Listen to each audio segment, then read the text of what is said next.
A saúde no Brasil agoniza com a falta de 54 mil médicos. Nossa média de doutores por habitante é metade do que na Argentina e bem distante do número dos países desenvolvidos. Para resolver o problema, o governo criou o programa Mais Médicos, que está trazendo profissionais estrangeiros para levar as regiões pobres e afastadas do país. Os doutores brasileiros criticaram a proposta e o Conselho Federal de Medicina acha que importar médicos não é a solução, e sim investir em infraestrutura. 80% dos atendimentos médicos não precisam ser feitos em hospitais, podem ser feitos nos postos de saúde. Hoje eu estou aqui em Capão Redondo, um bairro da periferia de São Paulo, um bairro muito humilde. O Matias é um médico argentino, estrangeiro, que trabalha por aqui. Esse aqui é o posto de saúde, né? Todos os lugares que a gente passa é cheio de gente sentada, esperando atendimento. Você aqui está coordenando a turma para as visitas da tarde? Visita da tarde. E dá para entender esse argentino aí, gente? Com certeza. Eu tento sempre, né, de perguntar se entendeu tudo. Tem algumas dessas, né, travas enquanto barreira linguística, mas que você vai aprendendo. Eu já fiz um dicionário daqui do Capão Redondo. Agora estamos indo visitar uma amiga, que é a dona Celina. Uma amiga? É, a dona Celina. Isso é íntimo mesmo do pessoal, né? Dona Celina. Tudo bom, meu amor? Tudo bem, e você? Na medida do possível. Na medida do possível, né? Meus amores, isso aqui é gente fina. É? É gente fina. É. É verdade. Não precisa mentir, Adoro dona de Celina, todo, né? Adoro ele de todo o meu coração. O Matias não é o médico, ele é o amigo. Ele anima muito a gente, me anima demais. Eu deixei de ser branca para ser franca, meu amor. Se ele não fosse bom, eu dizia. Preciso falar agora que tua pressão está alta ou não? Tomou medicamento hoje ou não? Não, não tomei. E no remédio de pressão? Há quantos dias, dona Celina? 2 dias que acabou. Porque eu ia ontem, mas como ela teve químio, aí não deu pra mim descer. Tá.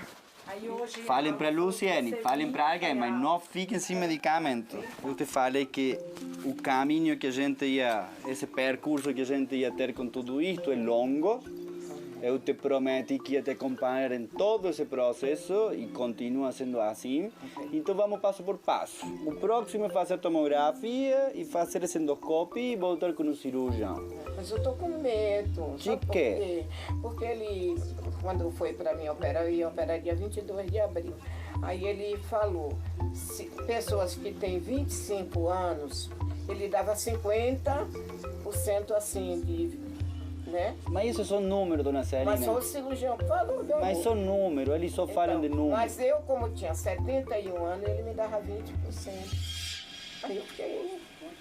Eu ainda estou pedindo a Deus para me dar mais uns 2 anos de vida, Você né? vai ter, fica tranquilo. O atendimento que o médico de família, ele sendo argentino, sendo cubano, de qualquer lugar, ele é muito próximo, né? Essa proximidade que o Matias tem com os pacientes é uma coisa emocionante, assim, porque é realmente um trabalho muito completo de médico, que não é apenas aquele que faz a terapia com medicamentos, é também aquele que faz parte do dia a dia da casa. Muitas vezes a visita é, como vocês viram na dona Celina, é uma questão mais social, é a parte psicológica dela se sentir contida, apoiada. Eu acho que é uma parte super importante do tratamento da paciente. Segundo o Ministério da Saúde, a relação de médicos por habitantes no Brasil é muito desproporcional.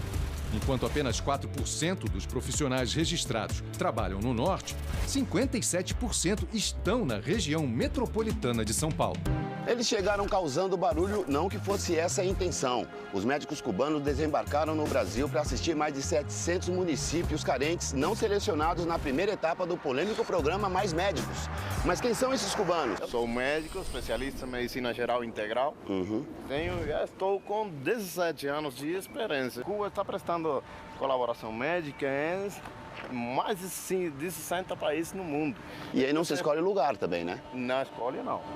Olha, no processo mesmo de seleção, para você fazer medicina em Cuba, uma das perguntas, você concorda, depois de formado, colaborar em qualquer lugar do mundo que a gente precisa. Em qualquer lugar. O médico tem que viver para a medicina mesmo. Não é médico para viver da medicina. Então você tem que se dedicar mesmo, sempre com o pensamento de ajudar o próximo. Já está trabalhando em Tocantinópolis, Tocantins, atendendo 32 aldeias indígenas. Moram você e o enfermeiro? Eu, enfermeiro, Joaquim Felipe. Mas a gente tem um novo nome. O nome dele é Gonum agora. Gonum, o nome indígena. E o meu como que é? Gatamdi. Gatamdi. Ah, você sabe o que significa, não? Guerreiro. Então é o estetoscópio, carimbo, caneta e vontade. Isso. As pessoas podem olhar e falar, o que é que esse cara pode fazer por essas pessoas com uma bolsa e um estetoscópio? Muito, com certeza. Quando você estuda medicina, ainda fazendo uma especialização na atenção primária, você tem uma preparação de tudo. O forte é a promoção e prevenção em saúde. Mas você faz atendimento de doenças crônicas. Tem que ter conhecimento de cirurgia básica. Na hora a gente faz uma ferida, você tem que saber suturar, tem que saber tudo isso. A gente precisa muito, né, do médico. Vem de longe para atender nós, então nós estamos muito contentes. Antes da vinda dele para cá, do programa Mais Médicos, com qual frequência vocês tinham um médico aqui na comunidade atendendo a população em casa? Há mais de 5 anos que nós tivemos um médico. A gente percebe como que é um trabalho mesmo de repetição, de reforço, porque essa ideia do tratamento como continuidade, da importância disso, eles realmente não têm, né? Então o trabalho dele é quase de professor mesmo, de insistência. Como que ele foi recebido aqui pelo pessoal na aldeia? Em questão de médico, assim, quando eu chego, eles são bem merecidos. É, né? O pessoal não vê a hora, né? E a necessidade também.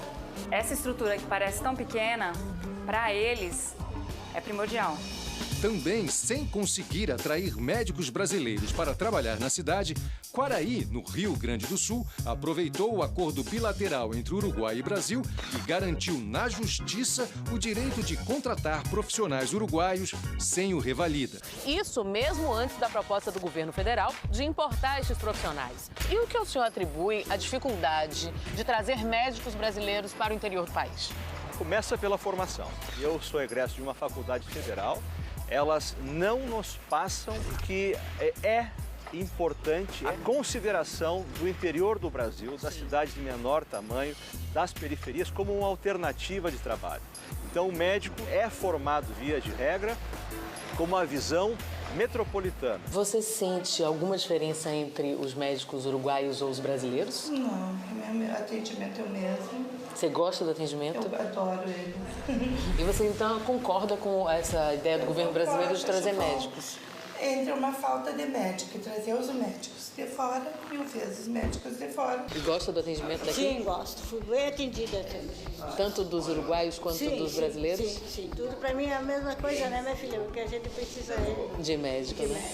A gente já ofereceu salários interessantes para especialistas virem para nossa cidade. Quanto? Mais de 10 mil reais, mais que o Ministério da Saúde está oferecendo. Sim. E mesmo assim houve a recusa desses profissionais para o nosso município. O que é que eles alegam? Aí são vários os fatores, né? Mas eu acredito que a localização é um dos piores, porque vindo para cá eles ficam isolados dos grandes centros. Hoje que numa hora a medicina vira um negócio e ela, em alguns aspectos, começa a ser menos humanitária, com menos compromisso com as pessoas que realmente mais precisam. Faça um concurso nacional, faça uma carreira de Estado, não dê bolsa. Nós somos profissionais, nós nos formamos, queremos trabalhar, queremos férias, 13º, bolsa, você não leva ninguém. Toda essa luta é extremamente justa. Nós estamos lutando por isso. Toda essa luta é extremamente justa. O que fica questionável na minha cabeça é o porquê, então, atrapalhar a ida daquele... Doutora, movimentos dos médicos na porta dos estrangeiros que chegam no Brasil. Foi um caso isolado lá no Ceará, pontual, em que o governo levou militantes O Conselho Federal de Medicina disse que ia distribuir panfletos contra o programa Mais Médicos, doutor. Como você viu aquela manifestação negativa que fizeram aqui para os médicos cubanos quando eles chegaram? Eu acredito que ninguém daquelas pessoas que estavam lá era médico, nenhum era médico. Eu até falaria que é gente pagada mesmo, que não é sentimento puro. E aí colocaram interesses pessoais, interesses políticos, essas coisas. Isso não te tirou a vontade de continuar no programa? Ao contrário, eu fiquei fortalecido para demonstrar que a solidariedade é muito mais forte do que qualquer uma coisa dessa aí. O que aconteceu? Eu preciso de eu queria ir no PS, tô com crise de sinusite, com muita dor de cabeça. Nós não temos clínica. Nós estamos mandando para o próprio socorro municipal. O senhor é ortopedista, não? Não, ele é ortopedista. Ah, o senhor é o clínico? Dor profissional não tem. É falta de querer atender. Vontade de trabalhar. Falta vontade. A minha irmã passou mal, levei até o Hospital Regional Sul, chegou lá, disseram que não tinha médico. Meu cunhado, muito nervoso, abriu a porta, os médicos estavam jogando dominó, certo? E disse que não tinha atendimento médico. E a direção do hospital faria uma coisa dessa? O médico está presente, mas ela evita atender a população. Talvez seja uma tentativa de economizar o volume de atendimento para diminuir o aporte de pessoas ao hospital para que ele possa ser transferido amanhã para uma gestão terceirizada e aí você ter mais sobras de recursos, talvez seja essa a razão. É uma atitude profundamente desumana, né? O que caracteriza a falta de humanização. O que você acha do Revalida? A medicina cubana é reconhecida no mundo inteiro. Sim. Como é possível que a gente precise de fazer uma revalidação, testar o médico para provar seu conhecimento? Se ele ainda está apto a exercer a função? É isso, eu acho isso muito chato. Mas eu não critico. Sei. Cada um faz suas regras. Eu acho que se eu fosse recém-formado e vou fazer essa prova, eu não consigo passar. Eu estava muito bem treinado. Então duvido que todos os formados brasileiros, sem ter um preparo prévio, consigam ter também a mesma realidade. E essa prova, ela era uma prova de conhecimentos de clínico geral? Como é que era essa prova? Era para ser. A gente achou muito difícil a parte de clínica cirúrgica. Eu comecei com isso e eu falei, nossa, se eu fico com meu livro aberto de cirurgia, eu não consigo responder essa pergunta. É muito difícil. Muito difícil. Quando voltamos em São Paulo, a minha amiga só escreveu a sentença de uma das perguntas e apareceu um PDF na internet. Falava pré-requisito em cirurgia geral.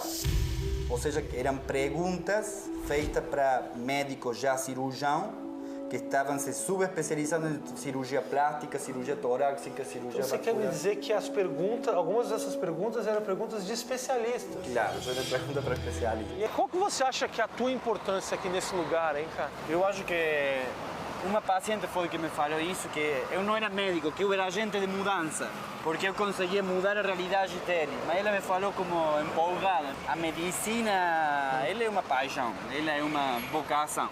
Você nasce com ela. Sejam argentinos, cubanos, uruguaios, brasileiros, do mundo inteiro, não importa.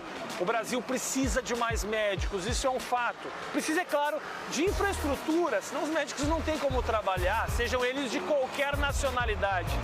Eu acho que o Brasil precisa é que a classe política olhe para o brasileiro da mesma maneira que o Matias olha para cada um de seus pacientes. São pessoas, é a Dona Maria, é a Dona Rosa, que precisa ser tratado com carinho e precisa sim ser tratado com respeito.